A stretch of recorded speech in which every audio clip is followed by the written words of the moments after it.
Last class में कुछ basic terms करी थी बच्चों। इकॉनमी, इकोनॉमिक्स, स्केयरसिटी, उसको मन में रिवाइज करें।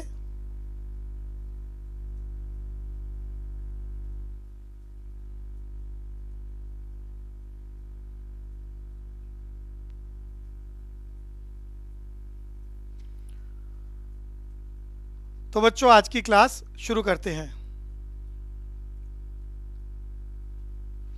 तो जितना अब तक पुरानी क्लासेस में करा, एक बार उसको दोहराते हैं। सब मन में साथ साथ बोलेंगे और रिवाइज करने की कोशिश करेंगे। जिसको कन्फ्यूज़न है वो बहुत ध्यान से सुनेगा और कोशिश करेगा अगर बोल भी पाए। तो हमने लास्ट क्लास में पहला शब्द याद करा था, what do you mean by economy.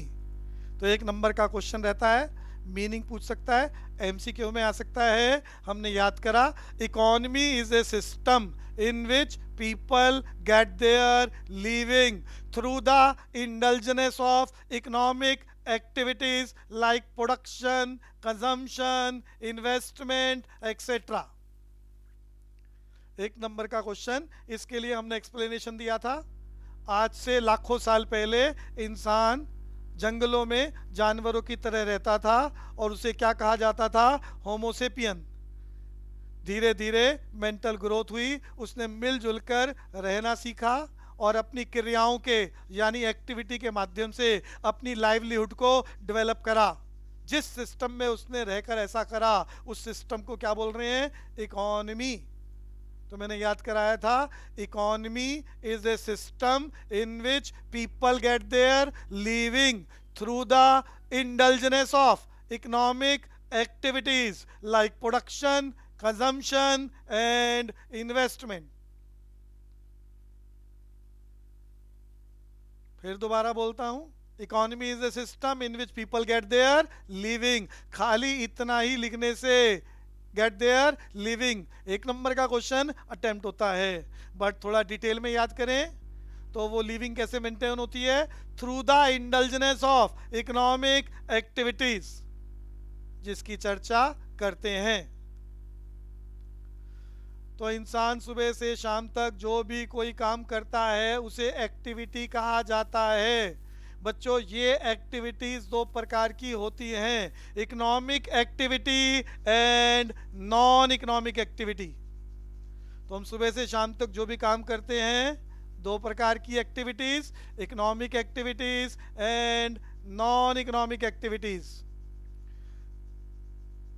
कुछ बच्चे लेट ज्वाइन कर रहे हैं।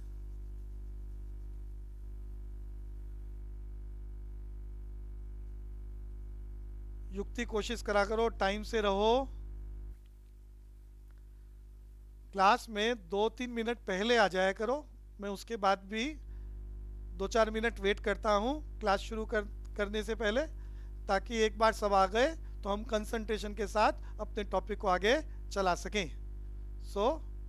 वापस आते हैं अपने टॉपिक पर।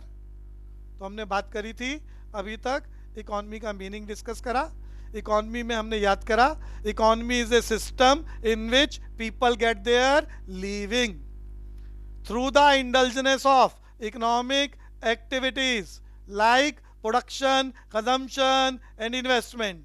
तो यहाँ हम समझना चाह रहे हैं, हम सुबह से शाम तक जो भी कुछ करते हैं उसे एक्टिविटी कहा जाता है। ये एक्टिविटीज दो प्रकार की होती हैं, economic activities and non economic activities. एक नंबर के लिए इकोनॉमिक एक्टिविटी आए तो those activities which can be measurable in terms of money. Last class में भी डिस्कस करा था, those activities which can be measurable in terms of money known as economic activities. और इसी का reverse, those activities which can not be measurable in terms of money क्या कहलाता है? Non economic activity. मैंने इसके एग्जाम्पल लिए थे। आपकी माता घर में आपको खाना बनाकर खिला रही है, can not be measurable in terms of money, क्या कहलाएगा? Example of non economic activities. लेकिन आप रेस्टोरेंट में गए और वहाँ पर आपने फूड खरीद के खाया, तो आपको बदले में पैसा देना होगा, measurable in terms of money. क्या कहलाएगा? Economic activities. और हम अपने सब्जेक्ट इकोनॉमिक्स में क्या पढ़ रहे हैं जिसे पैसे में नापा जा सके, यानी इकोनॉमिक एक्टिविटीज। तो इकोनॉमिक एक्टिविटी क्या? Which can be measurable in terms of money, actively related to the use of scarce resources. Scarcity discuss करा था। जितनी दुर्लभता होती है, स्केर्सिटी होती है, उतनी ही कीमत होती है वस्तु की। तो actively related to the use of scarce resources for the satisfaction of human wants. And non-economic activities which are not concerned with money. For example, social activities, political activities. तो चलते हैं अगले टॉपिक पर। अब तक इकोनॉमी का meaning याद करा है, उसको दोबारा दोहराते हैं, साथ में इकोनॉमिक एक्टिविटी की भी बात करेंगे। क्या शब्द था? Economy is a system in which people get their living through the indulgence of economic activities like production, consumption, investment. Economy के मीनिंग के बाद हमारा दूसरा क्वेश्चन 1 नंबर के लिए इकोनॉमिक एक्टिविटी। सिंपल भाषा, those activities which can be measurable in terms of money. Non economic activities 1 number का question, those activities which cannot be measurable in terms of money.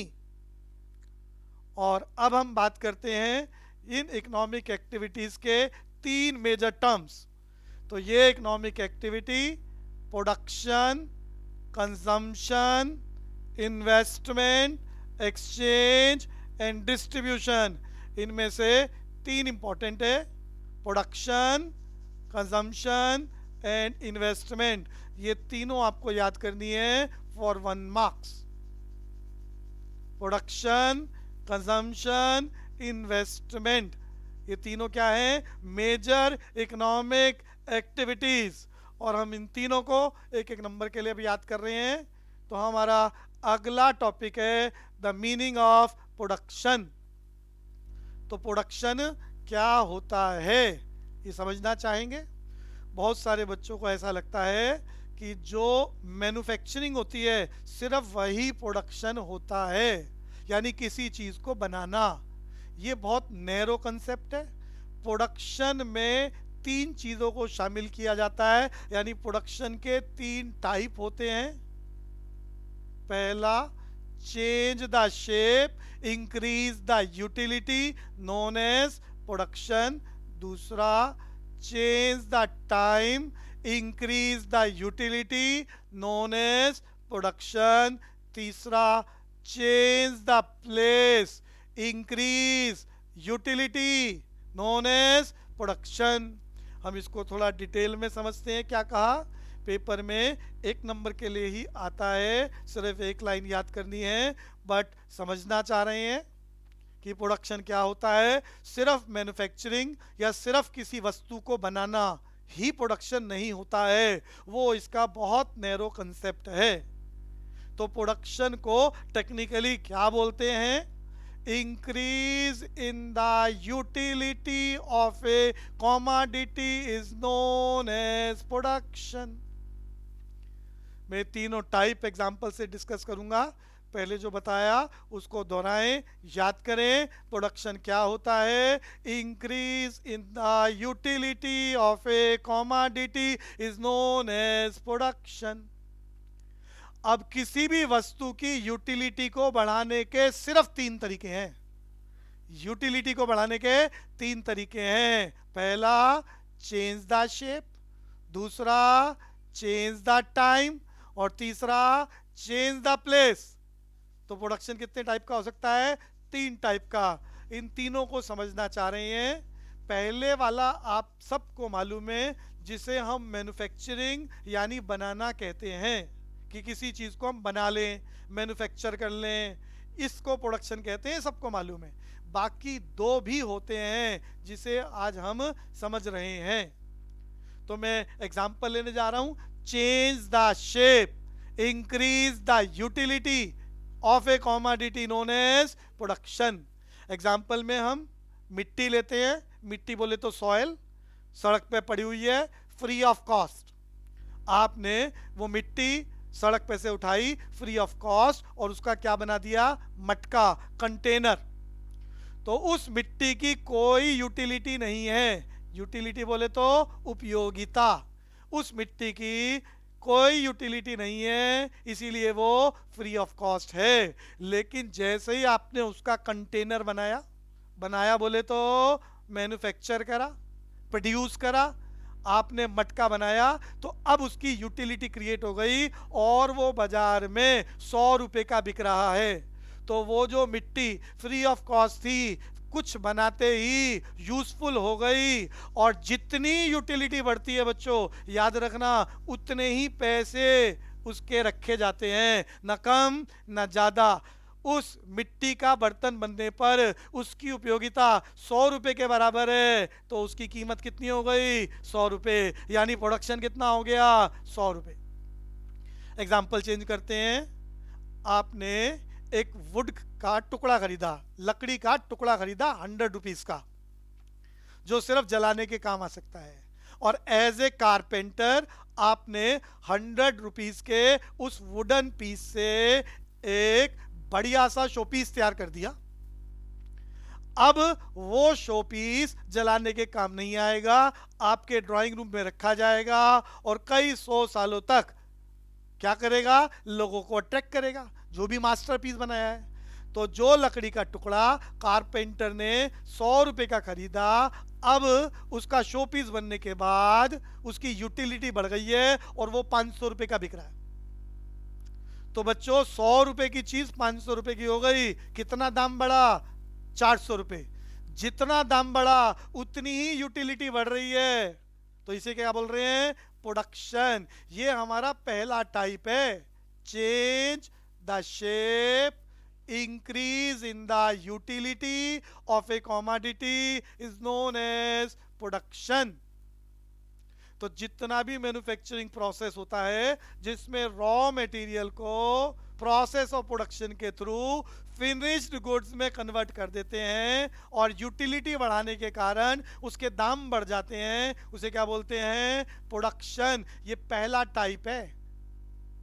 दूसरा discuss कर रहे हैं बच्चों, change in time, increase in the utility of a commodity is known as production. तो बच्चों माना mango का सीजन चल रहा है, तो जब किसी वस्तु का सीजन चलता है तो सप्लाई ज़्यादा होती है जिसकी वजह से उसका दाम कम होता है। तो सीजन में पीछे से सप्लाई ज़्यादा आ रही है, मैंगो का दाम हमने मान लिया 20 रुपीज़ पर किलोग्राम। कुछ लोगों को मैंगो खाने का बहुत शौक है, ऐसी कंडीशन में सीजन खत्म होने के बाद खेतों में से मैंगो नहीं आ सकता, उसका कल्टीवेशन नहीं हो सकता। तो ऐसी कंडीशन में उसे कोल्ड स्टोर में मेंटेन कर लिया जाए, और जब सीजन खत्म हो जाए, यानी after passing the time, season में 20 रुपए किलो मिल रहा है और सीजन खत्म होने के बाद आप उसे कोल्ड स्टोर में मेंटेन करके रख लें और कोल्ड स्टोर में से निकाल के बेचें, तो टाइम बदलने के बाद जब आप ऑफ सीजन में उसे लेके आएंगे तो वो सेम प्रोडक्ट 20 रुपए की जगह 100 रुपए किलो बिकेगा। जबकि मैंगो वही है, बस आपने क्या करा है, change the time from season to off season, increase the utility of a commodity from 20 rupees to 100 rupees. तो कितने रुपए बढ़ गए, 80 रुपए। क्यों बढ़ गए, change in time, increase in the utility of a commodity is known as production. तीसरा एग्जांपल लेते हैं, change the place, increase in the utility of a commodity is known as production. इसका एग्जांपल, हिंदुस्तान में एप्पल की सबसे ज्यादा production Kashmir में होती है। तो कश्मीर में सबसे ज्यादा प्रोडक्शन है तो वहां दाम सबसे कम होगा। तो मान लेते हैं एप्पल कश्मीर में 20 रुपीज पर किलोग्राम। अब दिल्ली में एप्पल होता ही नहीं है, पेड़ों पे लगता ही नहीं है। तो कश्मीर से आता है, तो कश्मीर से 20 रुपए किलो वाला एप्पल आप लाओ और उसकी प्लेस चेंज कर दो। कश्मीर से दिल्ली ले आओ तो प्लेस चेंज होते ही वही 20 रुपए वाला एप्पल दिल्ली आते ही 100 रुपए किलो का हो जाता है। तो क्या हुआ, यूटिलिटी बढ़ गई, जबकि आपने इसकी शेप नहीं बदली है। वही एप्पल कश्मीर में 20 रुपए और दिल्ली आते ही 100 रुपए हो जाता है। तो change the place, increase in the utility of a commodity is known as production. याद रखना बच्चों, जितनी यूटिलिटी बढ़ती है उतना ही उसका प्राइस बढ़ता है। यूटिलिटी को किस में नापा जाता है, प्राइस में। उतना ही दाम बढ़ जाता है, जितना दाम बढ़ता है उसी को बोलते हैं उत्पादन, यानी प्रोडक्शन। तो क्या बोला है, प्रोडक्शन समझाया है डिटेल में कि ये प्रोडक्शन के 3 टाइप है। Change the shape, change the place, change the time, increase in the utility of a commodity known as production. तो साथ साथ रिपीट करा करें ताकि चीज़ें याद हो जाएं। ये डिटेल याद करने की ज़रूरत नहीं है, बट सुन लेंगे तो एमसीक्यू में वो एग्जाम्पल पूछेगा और कहेगा कौन सा प्रोडक्शन है कौन सा नहीं, और उसमें वो चेंज इन शेप की बात कर सकता है, चेंज इन टाइम की बात कर सकता है, चेंज इन प्लेस की बात कर सकता है। तो ज़्यादा बढ़िया नॉलेज होने पर ही एमसीक्यू टिक हो सकता है। और हर सब्जेक्ट में 20-20 क्वेश्चन एमसीक्यू के 1 मार्कर रहने वाले हैं। तो वेरी इंपॉर्टेंट एरिया। प्रोडक्शन के बाद आगे चलते हैं बच्चों। अगला शब्द हमारा कंजम्पशन। तो कंजम्पशन सबने सुना है, याद करना है। सुबह से शाम तक आप जो भी चीज़ों का कंज्यूम करते हैं for the purpose of satisfaction, वो क्या कहलाता है, कंजम्पशन। तो भाषा याद करते हैं, the use of a commodity which gives satisfaction to human being is known as consumption। फिर मेरे साथ रिपीट करेंगे, याद करेंगे। Use of a commodity which gives direct satisfaction to human being is known as consumption. यहां मैं एक example लेता हूं जिससे थोड़ा अंडरस्टैंडिंग बेटर हो जाएगी आपकी। आपके घर में कंस्ट्रक्शन चल रही है, ऐसा हम अज्यूम कर लेते हैं, और इस कंस्ट्रक्शन के प्रोसेस में आपको नल के टैप खरीद के लाने हैं और अपने घर में लगाने हैं। आप मार्केट में गए, आपने 2000 रुपीज़ का एक टैप नल का खरीदा अपने घर में लगाने के लिए। आप उसे लाकर अपने घर में लगा लेते हैं with the help of plumber, और कई सालों तक आप उस टैप को यूज़ करते हैं और आपको सेटिस्फेक्शन होती है। तो ये तो हो गया कंजम्पशन। लेकिन इसी एग्जाम्पल को थोड़ा चेंज करते हैं। घर में कंस्ट्रक्शन चल रही है, आपने 2000 रुपीज़ का टैप खरीदा, घर में लाए, प्लम्बर से लगवाने का काम प्रोसेस शुरू करा और वो चोरी हो गया।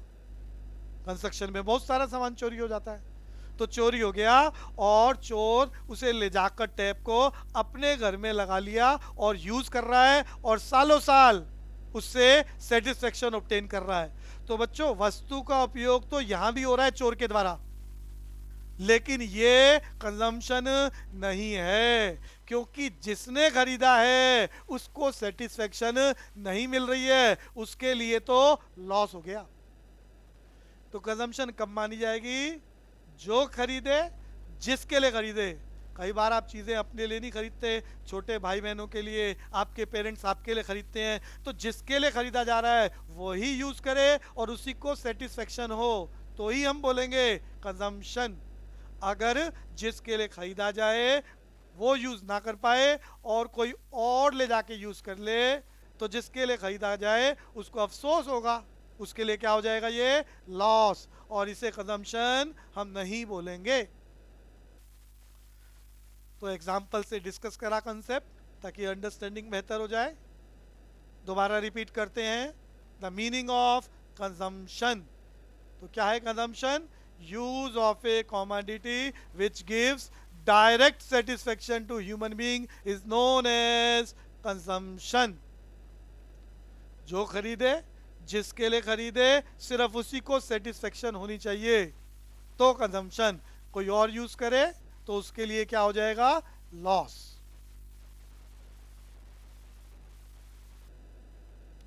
अगले शब्द पर चलते हैं बच्चों. इन्वेस्टमेंट. तो इन्वेस्टमेंट क्या होता है? Excess of production over the consumption is known as investment. Repeat करें बच्चों.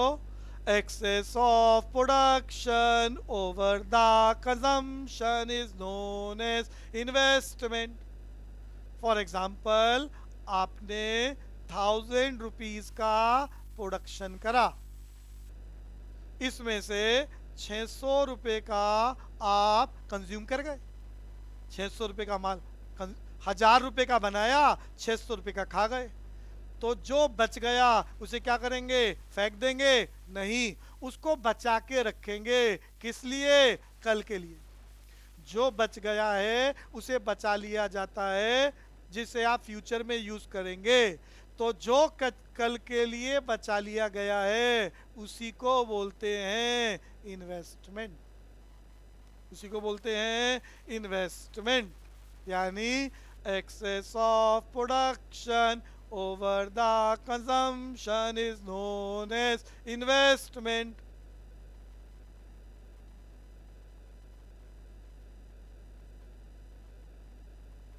अगले पर चलते हैं बच्चों. स्केयरसिटी लास्ट क्लास में करा था. अगर ये शब्द ना होता तो हमारा सब्जेक्ट नहीं बनता. इस दुनिया में कोई वस्तु जितनी दुर्लभ यानी स्केयरसिटी होती है उतना ही उसका प्राइस होता है. स्केयरसिटी के बढ़ने पर प्राइस बढ़ जाता है, स्केयरसिटी के घटने पर भी प्राइस घट जाएगा. बढ़ने पर बढ़ेगा और घटने पर घटेगा. तो हमने क्या भाषा याद करी थी? इसके लिए हमने दो शब्दों को बोला था, एक सप्लाई और एक डिमांड. डिमांड में क्या बोला था? Willing to bye. सप्लाई क्या था? Willing to sell. बेचने की इच्छा सप्लाई, मांगने की इच्छा डिमांड. ये दोनों अपने आप में बहुत डिटेल में इंडिविजुअल चैप्टर्स चलेंगे. तो स्केयरसिटी हमने याद क्या करा? When supply of a commodity is less than its demand it is known as scarcity.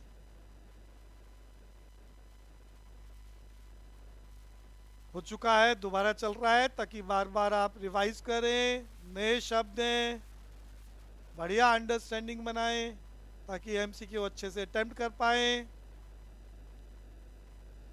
अभी ये सब टॉपिक एक एक नंबर वाले, जहां पर मार्किंग स्कीम चेंज होती है. मैं हर जगह टॉपिक बोल रहा हूं कि ये 3 नंबर 4 नंबर के लिए आ सकता है. हमारा पहला topic for 3 to 4 marks 1 number में भी आ सकता है. पहला टॉपिक 3 to 4 मार्क्स हमने तैयार करा है, इकोनॉमिक प्रॉब्लम. हो चुका है बच्चों. 1 नंबर के लिए आए तो मैंने बताया था it is basically A problem of choice. जब से इंसान का बर्थ हुआ है और जब तक वो इस दुनिया में रहेगा, ये उसकी नेचर है. हर वक्त उसे सोचना पड़ता है क्या करे क्या ना करे. तो ये क्या है? चुनाव की समस्या यानी प्रॉब्लम ऑफ चॉइस. मैंने एग्जांपल्स दिए थे पिछली क्लासेस में बहुत सारे कि आप अपने घर से बीसीसी की तरफ जा रहे हैं क्लास 10 करने के लिए, तो बहुत सारे रास्ते, गली नंबर 1 से भी जा सकते हैं, 2 से भी जा सकते हैं, 3 से भी जा सकते हैं, रोड से भी जा सकते हैं. तो कौन सा रास्ता आप चुनेंगे? Problem of choice. दूसरा एग्जाम्पल डिस्कस करा था, आप शादी में गए हैं, बहुत सारी खाने की वैरायटीज रखी हैं, बट आप एक टाइम पर एक ही वैरायटी को सेलेक्ट कर सकते हैं. कौन सा खाएंगे कौन सा छोड़ेंगे, आपको चुनाव करना होगा. प्रॉब्लम ऑफ चॉइस यानी इकोनॉमिक प्रॉब्लम. तो 1 नंबर के लिए याद करा था, economic problem is basically A problem of choice. और 3 से 4 नंबर के लिए आए तो वो 1 नंबर वाली लैंग्वेज लिखने के बाद आपको बताना था economic problem arises due to following 3 reasons. पहली हेडिंग एक्सप्लेनेशन, मैंने कहा था एक्सप्लेनेशन में एग्जांपल.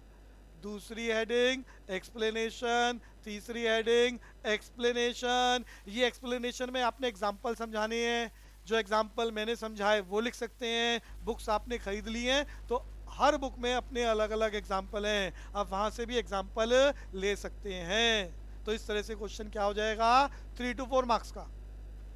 बट ये हेडिंग्स आप आगे पीछे नहीं करना, इसकी सीक्वेंस यही रखना। तो economic problem is basically A problem of choice which can be arise due to following 3 reasons. Number 1, human wants are unlimited. Number 2, to fulfill these unlimited wants, availability of resources are limited, and problem becomes more critical when resources have alternate uses. ये sequence याद रखना।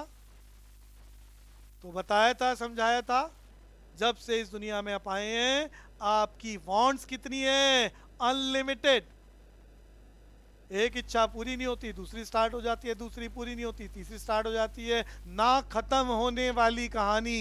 यही है आपका nature, human behaviour. Human wants are unlimited, और इतनी सारी इच्छाओं को वो पूरा जीवन भर कोशिश करता है कि सारी इच्छाएं पूरी हो जाएं, लेकिन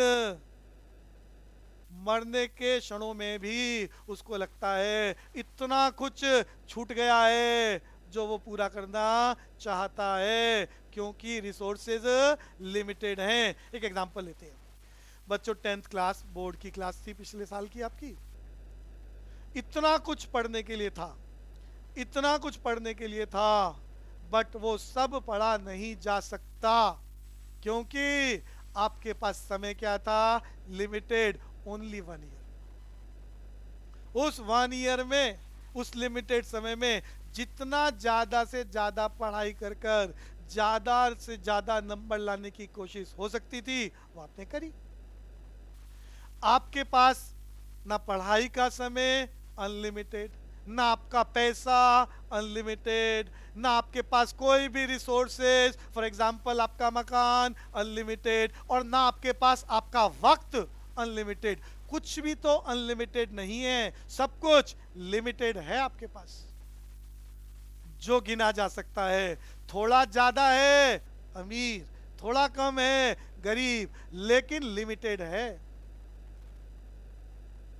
तो हम अगले टॉपिक पर चलते हैं एक बार फाइनली, और बोलते हुए इसे, economic problem is basically A problem of choice which can be arise due to following 3 reasons. Human wants are unlimited, resources are limited, and resources have alternate uses. Explanation में इन तीनों के एग्जाम्पल्स कोई भी आप अपनी तरफ से बना सकते हैं, बुक से ले सकते हैं, या मेरे बताए हुए लिख सकते हैं। और इसी बात को दोबारा बोल रहे हैं, जिसमें तीनों फीचर्स इन्वॉल्व हैं। तो economic problem is a problem of choice involving 3 features. क्या? Satisfaction of unlimited wants out of limited resources having alternative uses. अगला टॉपिक बच्चों हमने लास्ट क्लास में करा था, इकोनोमाइजिंग। ये भी आपकी नेचर है। जो भी रिसोर्सेज आपके पास हैं आप उसका अपनी समझ से द बेस्ट यूज करते हैं। एग्जाम्पल लिया था, आपके घर में टीवी में माना 100 चैनल आते हैं, बट उसमें से आप केवल एक पॉइंट ऑफ टाइम पर एक चैनल ही देख सकते हैं। तो 100 में से आप वो एक चैनल कौन सा सेलेक्ट करेंगे जो आपको सबसे अच्छा लगता है। फॉर एग्जाम्पल आपके पेरेंट्स को कहा जाए सिलेक्शन में, हो सकता है वो न्यूज़ चैनल सेलेक्ट करें। आपको कहा जाए, हो सकता है आप बच्चों वाले डिज्नी जैसे चैनल सेलेक्ट करें। तो हर किसी की अपनी पसंद है, बट आप अपने अकॉर्डिंग द बेस्ट सेलेक्ट करना चाहेंगे। What is this? इकोनोमाइजिंग का मतलब the next best alternative use of resources. फिर बोल रहा हूं, याद करें जो मैंने सामने लिखा है, एक बुक ने क्या लिखा है, making optimal use of the available resources. इसी बात को दूसरी बुक क्या बोलती है, मैं अलग अलग लैंग्वेज बोल रहा हूं ताकि अंडरस्टैंडिंग बेहतर हो सके। दूसरी बुक इसी बात को क्या बोलती है, next best alternative use of resources. किसी भी रिसोर्सेज के, माना वो रिसोर्सेज 100 रुपए का नोट, बाजार में बहुत सारी चीजें, सबका दाम 100 रुपया, 100 रुपया, 100 रुपया, लेकिन आपके पास एक ही 100 का नोट है, उसमें आप कोई एक वस्तु खरीद सकते हैं। तो आप कौन सी सेलेक्ट करेंगे, जो आपके अकॉर्डिंग सबसे ज्यादा डिजायरेबल है, जिस वस्तु की आज सबसे ज्यादा जरूरत है, आप वही खरीदेंगे। आपकी इस नेचर को क्या कहा जा रहा है, इकोनोमाइजिंग। तो भाषा एक बार और बोलते हैं आगे जाने से पहले, the next best alternative use of resource. अच्छा, इसको हम आपकी 11th क्लास के साथ कनेक्ट करते हैं। बिल्कुल ताजा एग्जाम्पल अभी अभी तैयार किया है आपके लिए, सामने मन में आया है। बच्चों, after 10th class you have 3 opportunities. आपके पास 3 अपॉर्चुनिटीज, सबको मालूम, ह्यूमैनिटी यानी आर्ट्स, कॉमर्स जो आपने सेलेक्ट करी है, और तीसरा साइंस। साइंस में भी फर्दर 2 ब्रांचेस होती है, मेडिकल, नॉन मेडिकल। बट आप इन सभी अपॉर्चुनिटीज को एक साथ पिक नहीं कर सकते। आउट ऑफ दीज 3 और 4 opportunities you have to select one. कौन सी सेलेक्ट करेंगे आप, जो आपके अकॉर्डिंग बेस्ट है। आपने वही सेलेक्ट करी जो आपके अकॉर्डिंग बेस्ट है। आपकी इस नेचर को क्या कहा जा रहा है, इकोनोमाइजिंग, यानी next best alternative use of resources known as economising. और अगला टर्म, ये लास्ट क्लास में नहीं हुआ था, अपॉर्चुनिटी कॉस्ट। Opportunity cost. तो बच्चों, अगर इकोनोमाइजिंग याद हो गया है तो इसको याद करना आसान, इसकी चर्चा बाद में करेंगे। पहले इकोनोमाइजिंग को दोबारा देखते हैं, सामने लिखा हुआ है economising next best alternative use of resources. ये इकोनोमाइजिंग का meaning, next best alternative use of resources. इसी में हमने बस क्या जोड़ना है, कॉस्ट। जैसे ही इसमें कॉस्ट जोड़ेंगे तो ये तैयार हो जाएगा मीनिंग ऑफ अपॉर्चुनिटी कॉस्ट। ये इंपॉर्टेंट टर्म है हमारी माइक्रो इकोनॉमिक्स में। आने वाले चैप्टरों में एक चैप्टर कॉस्ट है, वहां पर ये शब्द दोबारा आएगा, very important for 1 marks. Opportunity cost, इसका एक और नाम है अल्टरनेटिव कॉस्ट। तो बच्चों, अपॉर्चुनिटी कॉस्ट का एक और क्या नाम है, अल्टरनेटिव कॉस्ट। वो नाम बदल दे, सेम मीनिंग आएगा। और इसको याद करने के लिए पहले मन में रिवाइज करें, क्या मीनिंग ऑफ इकोनोमाइजिंग क्या था, next best alternative use of resources. उसके आगे हमने क्या जोड़ दिया, कॉस्ट। तो लैंग्वेज क्या बनी, the cost of next best alternative use of resources known as opportunity cost. अभी जो मैंने एग्जांपल बताया उसी को मैं यहां फिट करता हूं अपॉर्चुनिटी कॉस्ट में। After 10th class you have 3 opportunities, for example humanity, commerce and science. Out of these 3 opportunities you have to select only one which is best according to you, known as economizing। तो आपने क्या select करा, जो आपके according best था, यानी commerce. अब उस बेस्ट को सेलेक्ट करने पर बच्चों, इस दुनिया में मुफ्त कुछ नहीं मिलता, हर चीज की कीमत होती है। अगर आपने, थोड़ी देर पहले हम टीवी चैनल्स की बात कर रहे थे, 100 चैनल में से एक चैनल आपने सेलेक्ट करा तो आपको उस एक अपॉर्चुनिटी, उस एक चैनल को सेलेक्ट करने के बदले में पे करना होगा। टीवी खरीद के लाए आप, आपने उस चैनल के लिए सब्सक्राइब करा, उसकी हर महीने की आप पेमेंट कर रहे हैं, तो उस एक चैनल के सिलेक्शन के बदले में whatever you have to pay is known as cost of that opportunity. तो जब भी कोई अपॉर्चुनिटी आप सेलेक्ट करते हैं तो बदले में आपको कुछ पे करना होता है, क्योंकि मुफ्त इस दुनिया में कुछ नहीं मिलता। और उसी कॉस्ट को बोलते हैं अपॉर्चुनिटी कॉस्ट। उस अपॉर्चुनिटी को सेलेक्ट करने की कॉस्ट अपॉर्चुनिटी कॉस्ट। इसका एक और नाम बदल के वो पूछ सकता है, क्या नाम? Alternative cost. तो शब्द क्या बना बच्चों? अपॉर्चुनिटी कॉस्ट या alternative cost is the cost of next best alternative use of resources.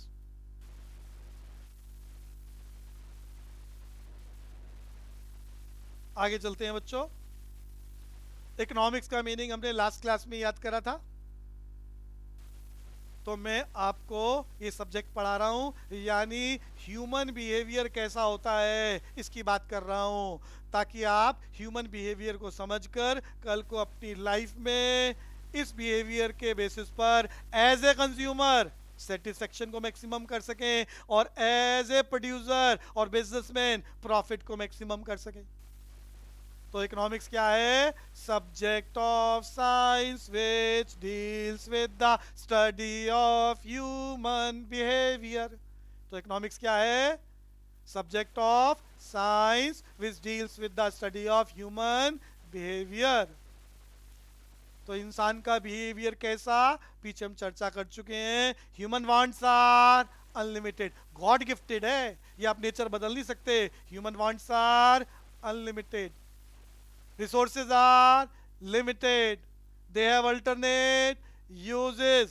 ये सब ह्यूमन बिहेवियर की बातें हैं और इसकी चर्चा करना, इसको समझना और अपनी लाइफ में फॉलो करना, ताकि एज ए प्रॉफिट हम उसको मैक्सिमाइज कर सकें, एज ए सेटिस्फेक्शन हम उसको मैक्सिमाइज कर सकें। क्या कहलाता है? इकोनॉमिक्स। और हमने पढ़ी थी लास्ट क्लास में, इसकी दो मेजर ब्रांचेस होती हैं, micro economics, macro economics. Micro बोले तो इंडिविजुअल यूनिट्स की स्टडी करना, छोटे छोटे यूनिट्स की स्टडी करना, और मैक्रो बोले तो एज ए होल स्टडी करना। तो माइक्रो इकोनॉमिक्स का मीनिंग याद करा था, is a subject of science which deals with the study of human behaviour as individual. बस आखिरी में हमने जोड़ दिया था एज इंडिविजुअल, और मैक्रो इकोनॉमिक्स में हमने आखिरी में क्या जोड़ा? As a whole. यानी macro economics is a subject of science which deals with the study of human behaviour as a whole. Example लिए थे बच्चों, एक नंबर के लिए वो एग्जाम्पल का ऑड मैन आउट कराएगा, वो पूछेगा कौन सा माइक्रो है, और 3 एग्जाम्पल मैक्रो के और एक माइक्रो का लिखेगा। वो कहे राम ने कितने पैसे कमाए, माइक्रो। वो कहेगा पूरे देश ने कितना पैसा कमाया, मैक्रो इकोनॉमिक्स। एक आदमी जो मांगता है डिमांड, पूरा देश जो मांगता है एग्रीगेट डिमांड। एग्रीगेट डिमांड किसका एग्जाम्पल है? Macro economics. डिमांड किसका एग्जाम्पल है? Micro economics. एक आदमी बेचने की कोशिश करे, सप्लाई, किसका एग्जाम्पल? Micro economics. ये डिमांड सप्लाई सब आपके चैप्टर्स हैं आने वाली क्लासेस में जो हम करेंगे। पूरा देश कितना बेचने की कोशिश कर रहा है, एग्रीगेट सप्लाई। एग्रीगेट का मतलब एज ए होल, यानी वो किसका एग्जाम्पल हो गया? Macro economics.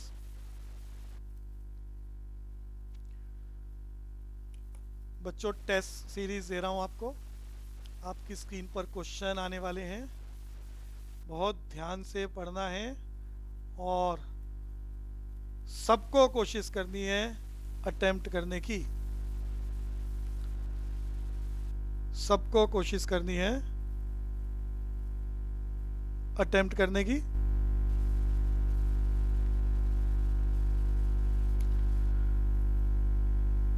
तो ये रहे क्वेश्चन आपकी स्क्रीन पर, समय आपका स्टार्ट होता है। ध्यान से पढ़े एक एक क्वेश्चन, जो आपके अकॉर्डिंग 4 ऑप्शन में से बेस्ट ऑप्शन लगती है उसे पिक करें। तो अगली स्क्रीन अगला क्वेश्चन आएगा। 10 क्वेश्चंस आज हमने रखे हैं। आपस में कोई बातचीत नहीं करेगा, सबकी साउंड मैंने अनम्यूट कर दी है, ताकि किसी लाइन में आपको लगे कुछ दिक्कत है, कोई डिस्कशन वो आप कर सकें। बातचीत नहीं करेगा कोई भी।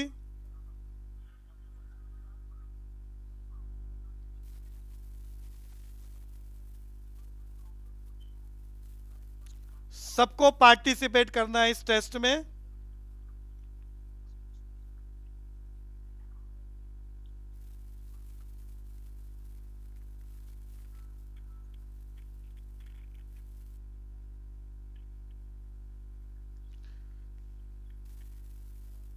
साउंड मैंने वापस म्यूट कर दी है। एक बार आप सारा जब अटेम्प्ट कर लेंगे तो मैं एक एक क्वेश्चन सबके लिए डिस्कस करूंगा। तो एक बार आप ध्यान से पढ़ें, अटेम्प्ट करें, जो आपके अकॉर्डिंग बेस्ट लगता है।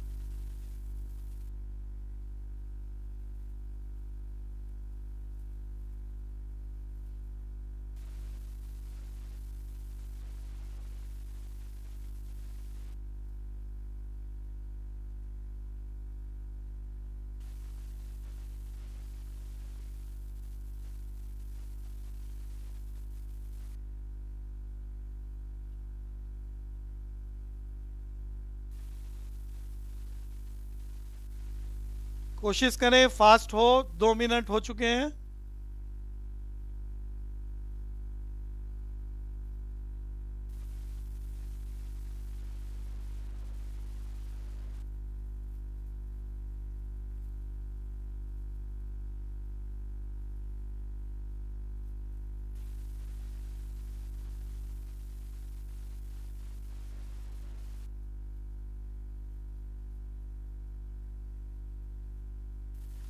दो बच्चों की अंडरस्टैंडिंग बहुत बढ़िया, 2 बच्चे अटेम्प्ट कर चुके हैं।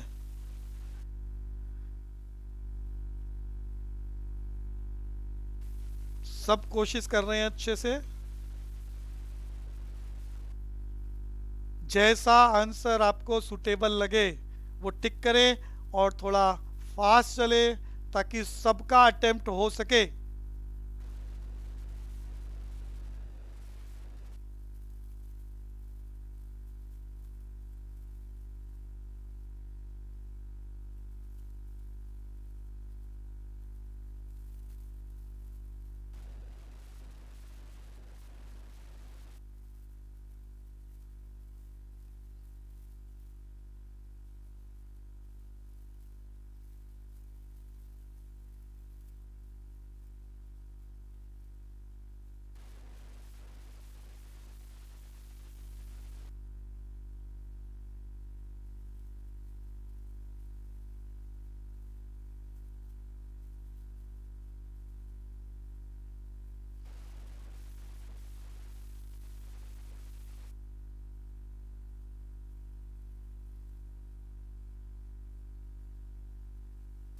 थोड़ा फास्ट करेंगे, जल्दी जल्दी। सारे टॉपिक आज भी रिवाइज कराए हैं। बस reading and select the option, reading select the option, fast.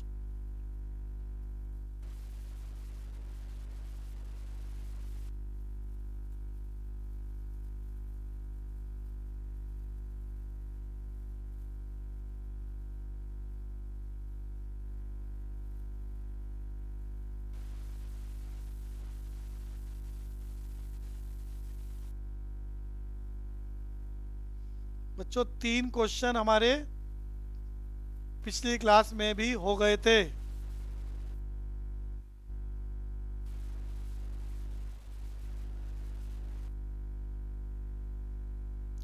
60% बच्चे अटेम्प्ट कर चुके हैं, 70% अटेम्प्ट कर चुके हैं फास्ट।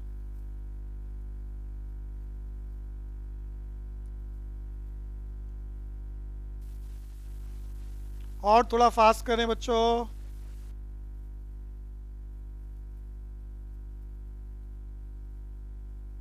80% अटेम्प्ट कर चुके हैं, 5 मिनट हो गए। और फास्ट करें। हर किसी का पार्टिसिपेशन, गलत सही की चिंता ना करें। Fast reading and select the best option according to you.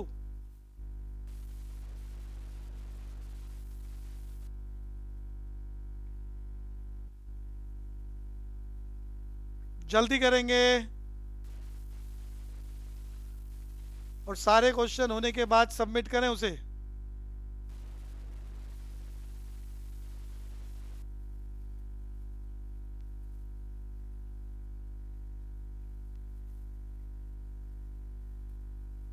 सिर्फ 2 बच्चे बचे हैं, जल्दी करेंगे। ओनली 2 स्टूडेंट, सबमिट करें जल्दी से। गुड। तो सबका सबमिट हो गया, अब हम डिस्कशन करेंगे। बहुत बढ़िया।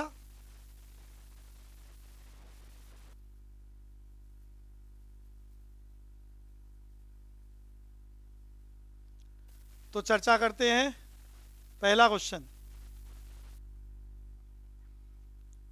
मेरे पास इंडिविजुअली सबका डिटेल आ गया है, बट मैं बच्चे का नाम लिए बगैर बस सबके आंसर बोल रहा हूँ। जिनका ठीक बहुत बढ़िया, ज़्यादातर बच्चों के ठीक हैं, और जिनका गलत है बस वो अपनी कमियां देखें और ठीक करें, ताकि आने वाली क्लासेस में जब इस तरह की टेस्ट चले और इस तरह के क्वेश्चन आए तो आप सही ऑप्शन सेलेक्ट करें।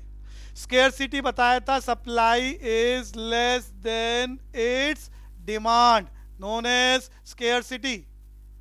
तो scarcity refers to limitation of supply in limitation of in relation to demand। तो कौन सा ऑप्शन लास्ट क्लास में कर चुके हैं, जब सप्लाई की लिमिटेशन हो जाए इन रिलेशन टू डिमांड। तो हमारा सही ऑप्शन कौन सा है, सी। अगले क्वेश्चन पर चलते हैं। ये लास्ट क्लास में भी हो गए थे बच्चों क्वेश्चन। इकोनॉमिक्स का सबसे क्लोजली कनेक्टेड वर्ड, नीचे जो चार लिखे हैं उनमें से एक, द बेस्ट, आपको ढूंढना है और बताना है। बच्चों मैं थोड़ी देर पहले बता के आया, जो फ्री है वो स्केयरसिटी नहीं हो सकती, और स्केयरसिटी नहीं है तो वो इकोनॉमिक्स भी नहीं हो सकता। तो इकोनॉमिक्स क्या है, स्केयरसिटी। इस दुनिया में जो दुर्लभ होता है उसी की कीमत होती है, और जब हम इसके बारे में पढ़ें और अपनी सेटिस्फेक्शन को मैक्सिमाइज करने की कोशिश करें with the availability of limited resources, इसी को क्या बोलते हैं, इकोनॉमिक्स। तो इकोनॉमिक्स का इन चार में से सबसे बढ़िया क्लोजली कनेक्टेड वर्ड क्या है, स्केयरसिटी। ये भी लास्ट क्लास में कर चुके हैं। बेस्ट ऑप्शन का चुनाव करना है आपको। तीसरा भी लास्ट क्लास में कर लिया था। The fundamental economic problem being faced is unlimited human wants. बिल्कुल ठीक है, वांट्स अनलिमिटेड है। ये गलत है, वांट्स लिमिटेड नहीं होती है। Unlimited wants and scarcity of resources, ये ज्यादा बढ़िया है, जिसमें wants are unlimited and resources are limited. So आपको चुनाव करना पड़ता है, जिसे कहा जाता है economic problem is basically a problem of choice which can be arise due to unlimited wants and scarcity of resources। ये आखिरी वाला भी गलत है, क्योंकि wants यहाँ लिमिटेड लिखी है, ये क्वेश्चन भी कर लिया था। अगले क्वेश्चन पर चले गए। ये आज का नया question, which part of economic theory aims to determine income and employment. बच्चों यहां पर माइक्रो और मैक्रो पूछ रहा है वो, कि शब्द इनकम एंड एम्प्लॉयमेंट किसको रिफ्लेक्ट करता है, माइक्रो को या मैक्रो को या दोनों को या किसी को भी नहीं। तो बच्चों जब भी बात होती है इनकम एंड एम्प्लॉयमेंट, तो इनकम का मतलब पूरे देश की नेशनल इनकम, और एम्प्लॉयमेंट का मतलब पूरे देश में कितने लोगों को रोजगार मिला है, यानी काम कर रहे हैं। तो पूरे देश की नेशनल इनकम और एम्प्लॉयमेंट की बात करना क्या कहलाता है, मैक्रो इकोनॉमिक्स। और एक आदमी की बात होती तो हम क्या टिक करते, माइक्रो इकोनॉमिक्स। तो माइक्रो मैक्रो का वो ऑप्शन कंपलसरी आपसे स्कूल में टिक कराएगा, एग्जाम्पल बदल दिए जाएंगे। और ये माइक्रो मैक्रो का मैं हर क्लास में रखूंगा एग्जाम्पल बदल बदल के, ताकि अंडरस्टैंडिंग बढ़िया रहे। Which of the following is related to micro economics. अब की बार बताना है नीचे चार स्टेटमेंट्स में से कौन सा माइक्रो इकोनॉमिक्स है, यानी study of human behaviour as individual. बच्चों नेशनल इनकम पूरे देश की एज ए होल स्टडी, तो ये मैक्रो को रिफ्लेक्ट करता है। अनएम्प्लॉयमेंट पूरे देश की पोजीशन है कि कितने लोगों को काम मिला है और कितने लोग बेरोजगार है, ये भी मैक्रो को रिफ्लेक्ट करता है। बच्चों इन्फ्लेशन क्या होता है, टेंडेंसी ऑफ प्राइस राइज। जब से देश में आजादी हुई है वस्तुओं की कीमतें लगातार बढ़ती जा रही हैं, इसी को क्या बोलते हैं, inflation, tendency of price rise. और ये टेंडेंसी ऑफ प्राइस राइज क्या है, इन्फ्लेशन एज ए होल, यानी ये भी किसको रिफ्लेक्ट कर रहा है, मैक्रो को। तो बच्चों एबीसी तीनों ऑप्शन मैक्रो को रिफ्लेक्ट कर रहे हैं, तो जो बचा है वो माइक्रो ही होगा। यानी पढ़ते हैं इनकम फ्रॉम पोस्टल डिपार्टमेंट। तो बच्चों ये एक इंडिविजुअल डिपार्टमेंट है और उसकी कमाई, किसी एक की कमाई की बात करेंगे तो वो क्या है, माइक्रो इकोनॉमिक्स आपका correct option. Which of the following is a cause of economic problem? आप रिवाइज कर चुके हैं, problem of choice arise due to following three, और यहां आपको सबसे सुटेबल ढूंढना है और सुटेबल है ऑल ऑफ दीज, क्योंकि तीनों लिखे हुए हैं। पहला आगे पीछे लिखा हुआ है उसने, human wants are unlimited, resources are limited and resources have alternate uses, तो all of these आपका सही आंसर है। अगला question, economics is the study of, तो नीचे चार स्टेटमेंट में से सबसे बढ़िया स्टेटमेंट ढूंढेंगे। पहले में लिखा है society manage it's unlimited resources. बच्चों यहां गलत क्या है, रिसोर्सेज अनलिमिटेड होते ही नहीं है, रिसोर्सेज तो लिमिटेड होते हैं। कुछ भी तो आपके पास अनलिमिटेड नहीं है, ना आपका पैसा, ना मकान, ना life. How to reduce our wants until we are satisfy, how to reduce our, बच्चों याद रखना वांट्स तो आपकी अनलिमिटेड ही हैं, आप उसको कम ज्यादा थोड़ी ना कर सकते हैं। उनमें से कुछ पूरी हो जाती हैं और कुछ पूरी नहीं होती, लेकिन वांट्स आप कम ज्यादा, ये आपकी नेचर है, गॉड गिफ्टेड है, इसको आप कम ज्यादा नहीं कर सकते। असीमित इच्छाओं के साथ पैदा हुए आप, तो ये भी रॉन्ग हो गया। आखिरी वाला पढ़ रहा हूं, fully satisfy our limited wants, ये भी गलत है। वांट्स लिमिटेड थोड़ा ना होती है, वांट्स तो अनलिमिटेड होती है।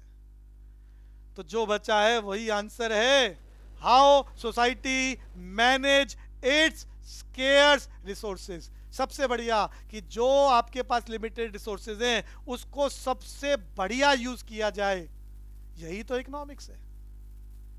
अगले क्वेश्चन पर चलते हैं, लेबर इंटेंसिव टेक्निक बच्चों क्या होती है इसकी चर्चा करता हूं। जब आप ज्यादा से ज्यादा लेबर को फॉलो करते हैं in the process of production, it is known as labour intensive technique. When more and more laborers are utilized in the process of production, it is known as labor intensive technique।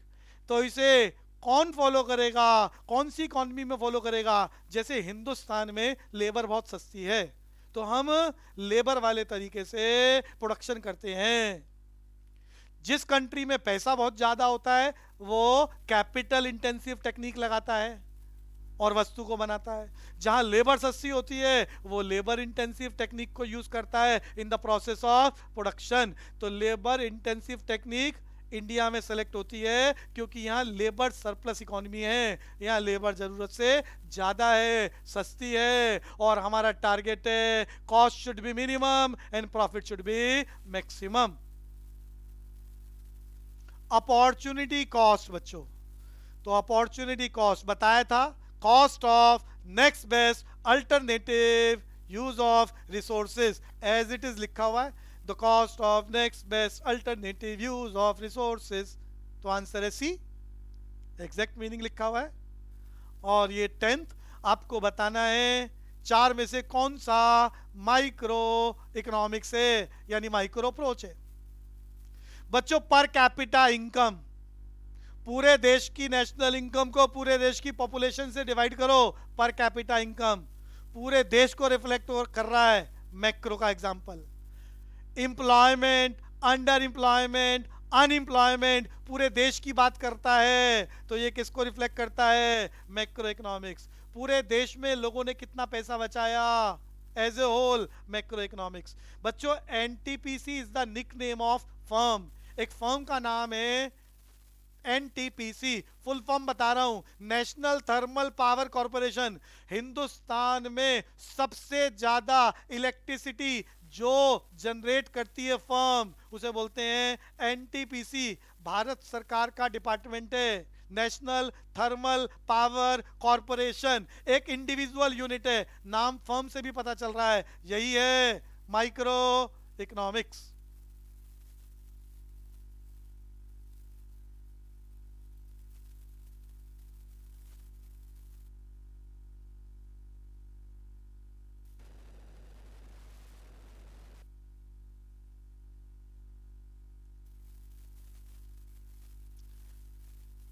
तो आज की class बच्चों यहाँ पर एक बार unmute कर रहा हूँ। किसी को कुछ पूछना है बच्चों?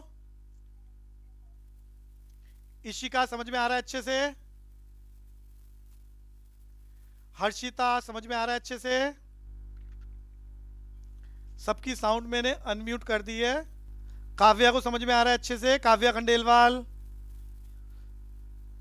अच्छा, महक गोयल को समझ में आ रहा है? बस बच्चों अच्छे से नोट्स बनाने हैं, आपने टॉपिक को बार बार रिवाइज करना है ताकि क्लास में आप अच्छे से टेस्टों में कोशिश कर सके, जवाब दे सके। और अभी अगली क्लास का टाइम शुरू हो गया है तो मुझे क्लास रोकनी पड़ेगी। और फीस का अनाउंसमेंट मैंने अकाउंट्स की क्लास में भी कर दिया था। तो कोरोना काल में आपके लिए थोड़ा डिस्काउंट रखा गया है। जब तक ये लॉकडाउन रहेगा 800 रुपये पर मंथ पर सब्जेक्ट आपकी फीस रहेगी। तो आप, मैंने मैसेज भेजा है आपको व्हाट्सएप के थ्रू, पेटीएम के माध्यम से या जैन बुक डिपो में आप सबमिट करा सकते हैं।